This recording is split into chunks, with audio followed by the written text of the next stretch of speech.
আপনারা দেখছেন ২১শে টেলিভিশন। যাবজ্জীবন মানে ৩০ বছরের কারাদণ্ড।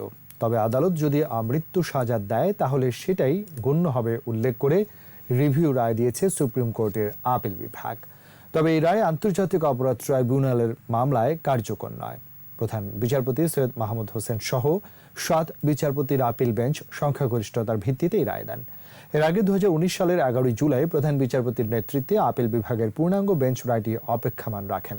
মামলার বিবরণ থেকে জানা যায় ২০০১ সালে সাভারে জামান নামের একজনকে হত্যা মামলায় ২ আসামিকে মৃত্যুদণ্ড দেয় দ্রুত বিচার ট্রাইব্যুনাল।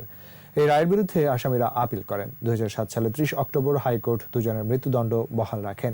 পরে আসামিরা আবারও আপিল করেন। ২০১৭ সালে ১৪ ফেব্রুয়ারি ২ আসামির মৃত্যুদণ্ড কমিয়ে যাবজ্জীবন করেন আপিল বিভাগ।